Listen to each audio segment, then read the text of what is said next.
চাইবে না যার মুসলমান, বিশ্বনবীর অপমান, বিশ্ব নবীর অপমান।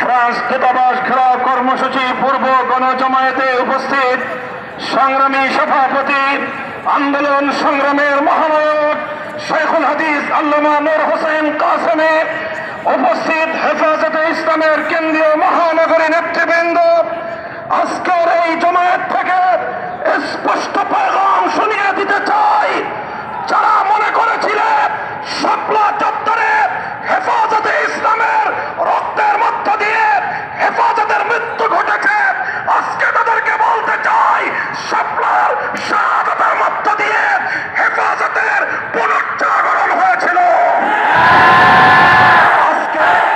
আজকের এই কর্মসূচি থেকে ঘোষণা করতে চাই, আল্লামা জুনায়েদ বাবুনগরী, আল্লামা নূর হোসেন কাসেমী আজ কর্মসূচি ঘোষণা করেছেন। শান্তিপূর্ণভাবে কর্মসূচি বাস্তবায়ন করার নির্দেশ দিয়েছেন। আমি আমার মহানগরীর হেফাজতের কর্মীদের কাছে জানতে চাই, বাবুনগরী কাসেমী সহ নেতৃবৃন্দের নির্দেশনা মানতে প্রস্তুত আছি তো? আজ শান্তিপূর্ণভাবে কর্মসূচি সম্পন্ন হবে।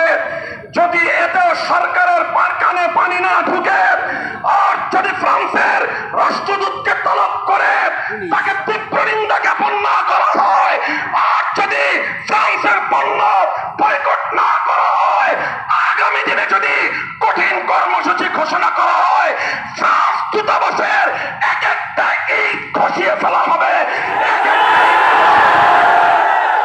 ইনশাআল্লাহ আগামী দিনে হেফাজতের নেতৃত্বে আরো কঠোর কর্মসূচি বাস্তবায়নের জন্য রক্ত দিতে হলে রক্ত, জীবন দিতে হলে জীবন, শাহাদাতের সুযোগ পান করতে প্রস্তুত।